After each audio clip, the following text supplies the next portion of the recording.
the exhibition, you'll discover the whole universe of Mr. Gauthier from the childhood, and you'll discover that from a very young age, even at 5-6 years old, he had this wish of having a doll to create clothes because he was very close to his grandmother, but he will tell you the story. So you'll discover the childhood teddy bear Nana with the first cone bra. Can you tell us a bit about how you've been influenced by your grandmother and fashion at the time, and how did it all start? Did it start with fashion? But what I should say is that I've been quite lucky about my family. First, I should say my parents, my father and my mother, and my grandmother. Because they were, in some way, I didn't realize it, because for me it was very normal, you know. But they were like modest, like French middle class, very modest, but very open-minded, you know. Like, for them, you know, like racism didn't exist, you know. We didn't speak about it. For example, when I saw one movie called Guess Who Is You Have Dinner Tonight, which was a movie about like one white girl and one black guy and the parents that refused, American movie, of course, with Sidney Poitier.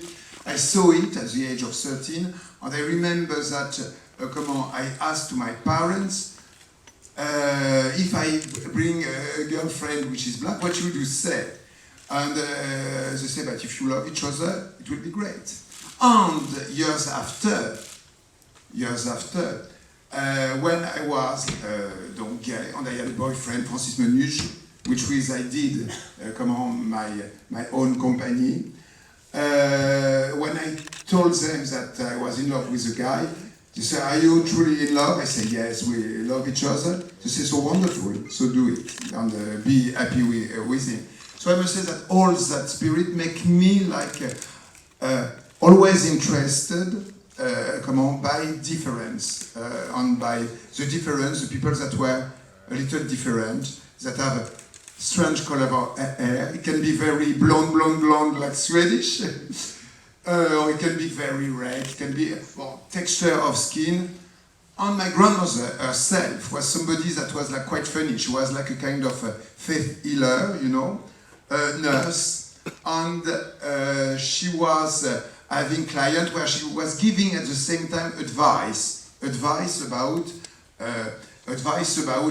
oh yes, you should better maybe change your hair, put a little makeup and like that, and it will go very well with your husband. So me, I was listening that because I was a little child, and little by little, for me, it was like very, the connection between how you look or you want to look was important with life and with relation. Through the clothes, through the hairdo, how you present yourself can be a kind of communication. I didn't realize it, to be honest. I realized it because of interviews, I should say. Thank you. It's permit me not to go to the psychanalyst or whatever. But by speaking about that, like I am doing now, you know, it's always bring me and make me understand the functionment and how I see life. So because of that grandmother, that let me do whatever I wanted. Like it was not so good to have a doll for a boy. I had a teddy bear, and it was the first, let's say, trans that I dress, you know. It was a transgenre, you know. So I put him cone bra before Madonna, and after I could dress him because he was not a girl. So bon, anyway.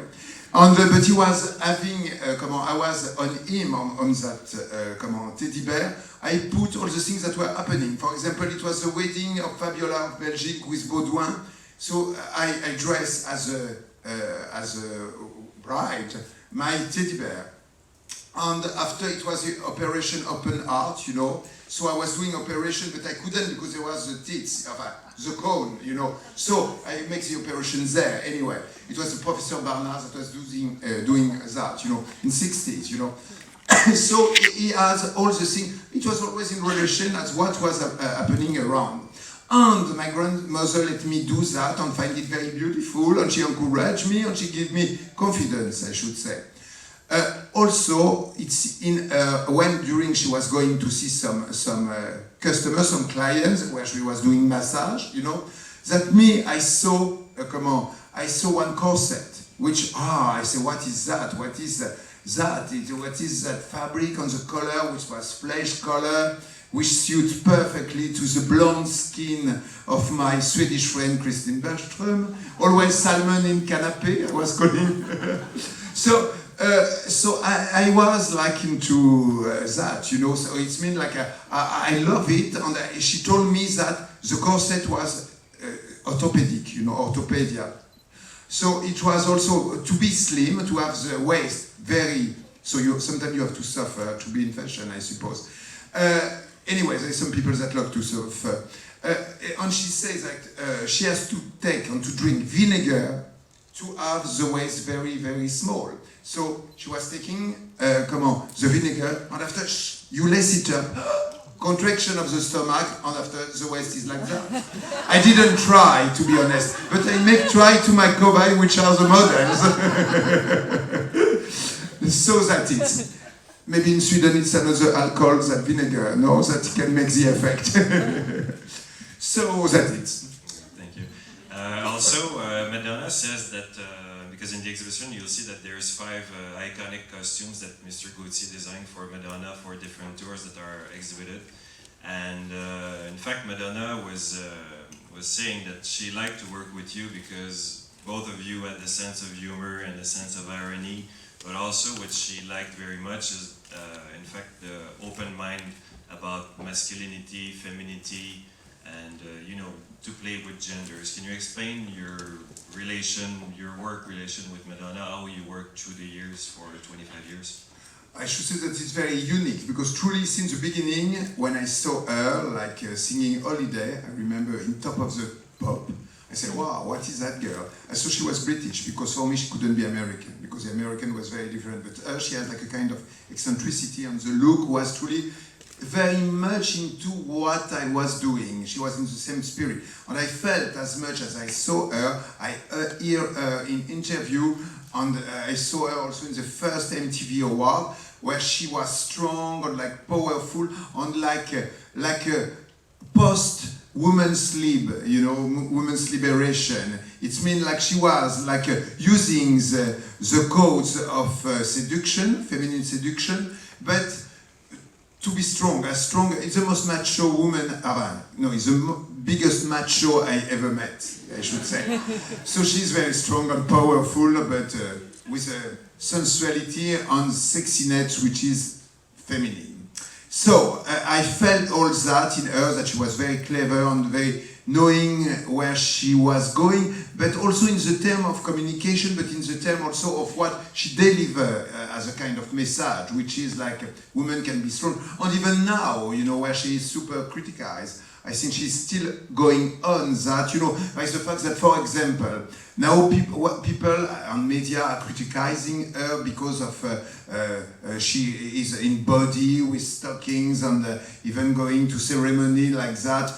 But in reality, she doesn't care, and she does it in purpose. It's not that she doesn't care; she does it in purpose to because if, for example, when you see a man dressed like you know, like what is supposed to be a lot of time younger than his age, you know, nobody say anything bad, you know. But for a woman, it cannot be accepted because a woman has to be always beautiful, always, and she is at her age. At least if she feels confident in it and very good in it, she can do it, and she does it, and she doesn't care and does it, and she's beautiful. So, I mean, she has that kind of always like a rebellion, which I appreciate very much because I think it's only in rebellion that you can be like creative and evaluate the thing. So I have a big admiration about her, and I think she is a strong woman and working for women. Thank you. Also, on the same idea of masculinity and femininity, in 1985, for his one of his first men's collection, he introduced the first men's skirt, which was a scandal, you can say, but it was, well... Well, it was maybe not... I don't know, it surprised some people. There are some reactions that were like negative, but I say that I didn't invent anything. I think that first at the base, men and women, men have a part of femininity and women also have in themselves a part of masculinity. So what is masculinity, what is femininity, and about clothes. What does it mean also skirt, like a skirt should be feminine or masculine, you know, it can be both, you know. There's only maybe the cone bra that is morphologic, that there you can say maybe for men it doesn't suit them perfectly. Which maybe it can change with the time, and now, you know, with silicone and collagen you can do a lot of things. So maybe even that can be without any sexuality. I should say that I felt, you know, when I did things like skirt for men, I didn't do it in purpose to like shock, to speak about me, you know, but only because I felt that it was the right moment to do it, you know. Even when I did my first corset dress, you know, I think that it was because around me I felt that women wanted to seduce with like Madonna also wanted to seduce with like an old code of seduction. So I tried to make it the best possible, you know, and to use it even for them, and to make a dress from that. For the men, I thought that why not a skirt? There is a Scottish anyway that have kids. There is a tunic, some pareos in Asia, you know, and in Africa also. Les pagnes. So there is different clothes that can suit for men. And I felt that the men were changing, the young men, let's say, because after when you are not so young, maybe you are more on rails, you know. But when you are young, you are more open to many things, you know. So on the look also of the woman on men who has changed. And they love, like for example, to see, to feel a little of sensibility and emotion. So me, when I was a child, it was more like, let's say, like John Wayne, that kind of macho type, which was represented, which has to be like very, not to taking care how he has to be, how he has to look about his clothes, because a man, a difference, which, well, like for example, the fact like for men, it's clothes on that way, and there is a pocket inside here. It's because of the wallet, you know, because there you have the money.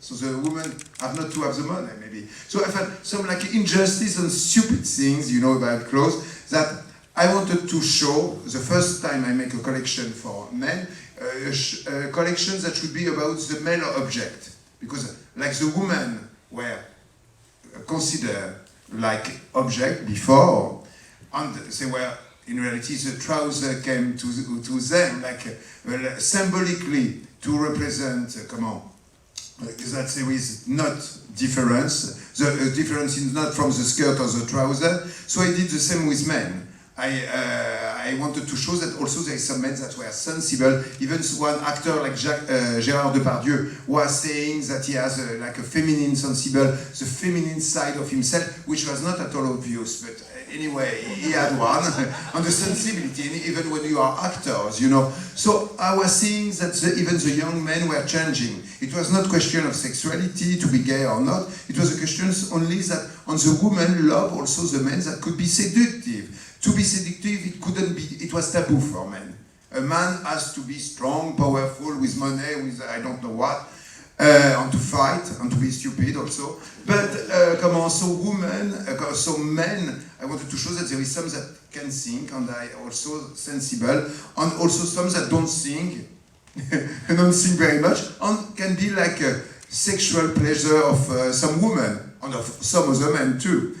So it was more that, it was to show that there is seduction in men. When you see a movie, for example, with Marlon Brando, there is like a sexual, sexual thing that appears to, that make effect to women. I mean, and of course, he was very, realizing it. It was not like, innocent, you know. He was knowing very well what he was doing, how he was acting, and what he was provoking. So I wanted to show that some men can also be seductive. Also, the title of the exhibition is called From the Sidewalk to the Catwalk. It's to define, in fact, how Mr. Gauthier has been influenced by the streets to the catwalk. Because when you will see the exhibition, you'll notice one thing is that all the pieces are mixed together. It's not collection by collection. There is no chronology in the exhibition because Mr. Gauthier is probably the only one who doesn't follow trends, he initiates them. But also, there's a very strong social message in his work, where he chose always different types of beauties and has been influenced by different cultures from Sweden to China to Spain. Can you explain how you define beauty and how come you have, how you prefer to show different beauties than just the typical ones that the fashion codes dictates? I should say that even like when I was a child, I was attracted. There was in my classroom, you know, there was a girl that was with red hair, truly like red hair, like afro type, and with the skin very, very, very pale. She was completely different from the other one. And I say that I was admiring her, you know, because she was completely different. Since the beginning, I loved the difference. So I remember that after I went to work to Cardin, which was a house very like free and with very open-minded Mr. Pierre Cardin. But after I went to another house, which was very old, which was Jean Patou, where the designer was dead. And it was like quite like people from, let's say, license and economists of that were there, you know. So the house was like very old with the old mentality. And I remember that there is codes that is chic, that is not chic, and you cannot take. For example, one moment I saw, I tried to bring my friend Itis, the black Swedish one, to work at Patou, but it was say, but they say that, oh no, the designer, which was Angelo Tarazzi, said, you know, but there is the American, and maybe they don't like to see a black girl, etc., which was completely ridiculous, and even like there was Saint Laurent and the Paco Rabanne, which used already like black girls because they were beautiful, and it was not so. But that house was very with a lot of code, like old code and old cliché, very racist. So me, I was shocked by that. You know, I should say that those negative experience to see the reaction of the people make me stronger to want and to show the difference and the beauty of the difference. So I always try, and very important, for me it was like the base, let's say, to show the difference and that there is only one kind of beauty. So for example, I always do, and still now, my casting. And for me it was very important, the casting, because it's part of the show. Maybe it is because when I have the revelation I want to do that job, it was what? It was because of a movie that was called Falbala. It was a movie of the 40s that you will see in the exhibition, like a little part, you know. There was one actress, Micheline Prel, which is now 92 years old and great, and she still works. A little, but she still works, you know. And great actress. And I saw there what was the work of couturier, you know, because it was a couture house during the 40s, a couture house, and she was the muse. So for me, I think that after when I saw that, for me it was a Bible to see that movie. And for me, I see that he was inspired, you know, it was a couturier which has no more idea, and it can, believe me, it can happen. And he saw her and fell in love with the fiancé of his best friend, which is a bad story. It finished very badly. But anyway, but there was that girl that he fell in love, and when he saw her after, he could make the collection and find all the idea. After he sketch, because he is inspired by her. So I don't know, but in reality I am almost sure that it influenced me. And it is true that me, if there is not one model or one friend or somebody that inspires me, I can be like blind. You know, I cannot come out with any idea. There is some girls and women that can I can be inspired by, and some other one not that much. It's very, but that helped me to work. So it's why after I am very specific about the beauty, but different kind of beauty can inspire me. So first, when I started, it was the moment of the Swedish girl. First part, I mean in the 60s, end of 60s, 70s. I started in 76, my first collection. So it was the reign of the Swedish woman. About that, what I could say is that at least I appreciate the Swedish girl, because there is one which I didn't mention, but which I met years after, which was on the cover. It was Gunella. Gunella, I don't know her family name. Lindblad. Lindblad, voilà. And, come on, I find her so beautiful. Like me, I was a little different at school, you know, and I was not like, I was not very good in football and like that, and always I was a little the one, oh yeah, Gauthier, but maybe sketch, that is the only thing. So I say one time, oh, but you know, I have, my cousin is that one, the one on the cover of the L, which was the first lie that I did, maybe about like a Swedish girl, you know. After I didn't, I truly, they didn't become my cousin or my fiancée, but they become kind of love story, like Christine, which is still there. So, so that was funny, but I always try after, so I start to show beautiful girls, like some very beautiful Swedish girl, and that was truly attract me, but I try to show also some beautiful black one, beautiful, for me, when I say beautiful, maybe it's not the kind of beauty that everybody expects, it's like somebody that has personality, I should say, more character. It's not about nationality, it's not about color, it's about more character. Some character, like heroine, like in a movie, you know, like one actress, but which she doesn't interpret, she's herself. So I have been inspired by other one, like Farida Khelfa, which is from Algeria, and at that time you couldn't use one like that, you know. And they inspire me, and I must say that thank you. Without them, I shouldn't do what I am doing. It's because of them that it gives me like a so that is why I make a big homage to all those ones that influence me and permit me to create some, voilà, and to show differences, different kind of beauty. But also, you were one of the first to introduce plus-size models in haute couture, like Beth Ditto. But why? For example, Beth Ditto. Why? Not because it is Beth Ditto, but also because she is Beth Ditto because she is like she is. It means like somebody that, for example, she is like very round, and, but she assumes completely shapes, and she's beautiful in it. The fact that she assumes it and she has like a strong look, you know, with like the hair, and she is not frightened by anything, even like super strong makeup. She is like a fashion icon in some way, you know. She's beautiful and she has the energy. More than all, I should say that when you see her, you cannot miss her. Because, not because of the size, but because of her energy, because of her white skin that take all the light, and because of what she say and what she move on her body, everything. So I wanted, she said she's beautiful, for me she's super beautiful, and of course I was very flattered when she accepted to do my show, because it's not because it is a personality, because there is a lot of personality, but it's because it's her, and how she is. So it's true, I wanted to show also that there is some round pieces, and also in the age, shapes, different ages, some women that are even more beautiful at 50 years old than at 20, you know. So it's all that I wanted to show, that there is beauty, not only one kind of beauty.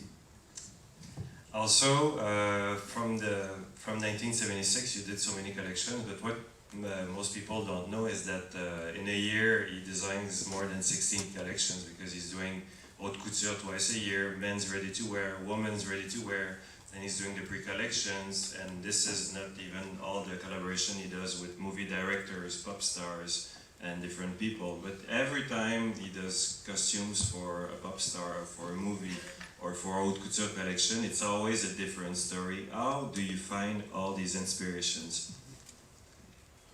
Through the people, through the life, through the people that I met. You know, I should say that anytime that I have one experience like that, it's a new adventure. I should say I worked with the people that I was admiring. It's like it was a connection, like it was like, how can I say, it was, we were made like to meet and to work together, to have a connection. We have connection. So I think it's like attraction, yes. It's like a attraction des aimants.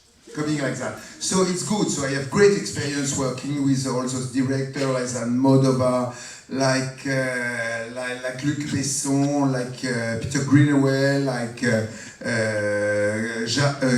Genet et Caro, which did Amélie Poulain, but I didn't work on Hélas to Amélie Poulain, which was a fabulous movie.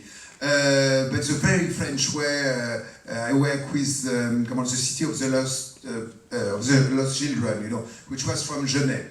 So that was great experience because it gave me, and I work with Mylène Farmer, Madonna, and for the tour. Each time it is an adventure because they ask me to do something Gaultier, but for them, for their story.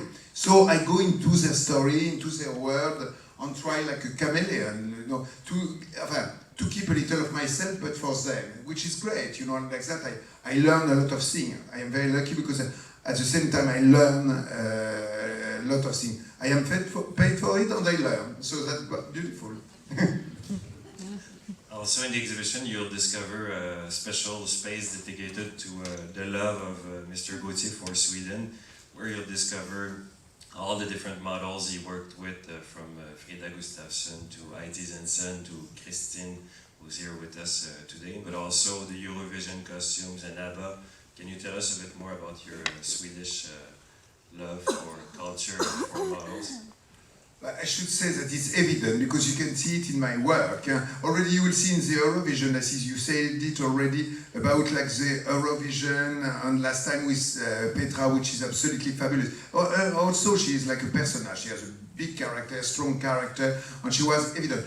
To be honest, that's a part, you know, but I should say that Eurovision that year was the best one ever done. I should say, no, honestly, I don't say that because we are in Sweden, in the country of ABBA, which are the international world winners of Eurovision, but of the world, they are known everywhere, and they make the Eurovision known everywhere because of them. So I should say that the entrance with the Olympics was something incredible, you know, like with the flag and like that. It was something very beautiful. I never saw that. From a Eurovision fan, I should say that I was like, my hair was up and I was like, and now they're still, you see, even here.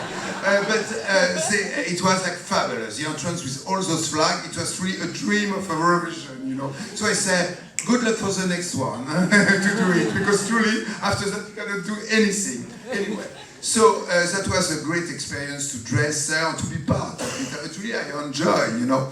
I should say also, of course, IT's, that I did the first dress. I met her in 70, IT's Brosius. Brosius, she's from Antibes, she's a black girl, and she became Swedish by a wedding. She fell in love with Sweden, and she came and lived here, and she had a boutique, a Gaultier shop. And sometimes she's modeling still for me. And she will arrive, she's late like usual, and she's not there. Bravo, it is, one more time, never had time. That is not her Swedish side, I should say. That is Antilles, Caribbean side, let's say. So we had like a fun, it was funny because it was like I met her through a friend. I was working at Esterel, one friend that was photographer. And she said, I will introduce you to a girl, which is very nice, you will love her. I met her. And I remember she had to make a contest of fashion. You know, that was in 71. So a long time ago. And she has to make a contest. And I did sketch a dress for her, you know. That was like which is there, the dress? It's like a blue dress, you know, with like a long skirt, like in viscose, with like the sleeve were like open in a way that you can put it on your head, it makes like a veil, and to cover yourself, and when it falls down, you see the breast. At that time, it was not, it was prohibited to show the breast like that. So she was turning, appear a beautiful breast. So it was big clap, and she win. I don't say because of the breast, because of herself. So it was starting like that, my first like successful model on dress, let's say. And it's funny because you will see there is a photo of her after, and we are very happy because she win. Even she win before Munya. Munya was second, and then she was number one. So voila. And she was was not Swedish, but she became Swedish. So you see, so resurrection, comment dit-on ça? The empire of the Swedish model was not because she changed her nationality. So it's one. So that is after I work with other girl and became arrive Christine. I met her, it was in Cirque d'Hiver, she was doing a show for, first time she was arriving in Paris. I said, wow, what is that beauty? She was with black hair. Completely black, but more black than that because it was fake black hair. I mean, that she dyed, like, you know, like in a pink way, you know, very black, very dark, beautiful, like charcoal. And very white skin, and moving very well, with like very grande noblesse, you know, so I was like, oh, I should love to work with her. So I came to see her, always a little, you know, I should say shy, because you cannot believe it, but I am shy at the base. And in front of beauty, I have even like more like delicacy, you know. So I came to her and said, should you like to make my show? And she accepted. And I learned that she was Swedish, and she became blonde after, by the way. Anyway, she discovered her real personality. And I must say that it was so nice. You know, it's funny because she was, or we were speaking about that, and she was speaking about the way how we work together and how funny, because she has an incredible sense of humor. So we have so much fun, and so many things that make us, and it's very important, you know, because when you are doing that work, you know, like to create the clothes and to make the collection, you know, so it's sometimes like white night, not like the one of now in Sweden, but one when we are doing the clothes and mixing the clothes, which you don't sleep, you know. You can, come on, it's a lot of stress, you know, and tension, and by attitude and the way, humor, and always in a good mood and like that. She was truly like making me peaceful and to feel better than truly the stress I was. I was more in that joy and joy of working, joy of doing my passion. So she helped me, and still seeing her and being friends with her give me a lot of good memories and also pleasure, new pleasure. It's always something. So thank you to her, I must say, to her very special, very unique character that make me feel even more in love with Sweden. Thank you to you, Christine the Grande. La Grande Christine, the Queen Christine is for me. It's not Greta Garbo, but it's her for me. So that is, I should say, I work with other one like Frida, which is absolutely fabulous. One which is let's say, a new girl of maybe 5 years. She is working, and she is marvelous. You will see that some wonderful photo from the two photographers which are there. Hello, and did fabulous photo of her, just last one, especially for the exhibition. So I profit that to say that you will have some very special thing for Sweden, which they didn't see the one before, you know. So it's like a kind of premiere in some way here in Stockholm. Thank you, Jean-Paul. We'll take some questions from the public. I started in a moment where it was already a little changing. Now, it was the time of the more media, let's say, on the designer. Sometimes I consider as an artist, which I don't think it is the goal and the reality, but on the lot of press around that, some became almost like pop star. I should say, in some way, I have not to complain about it because it's not so bad for the ego. At the best, when you are very shy, so it gives you a little more confidence, and you say I didn't make the wrong decision doing it, you know. But I should say that now there's so many images and beautiful image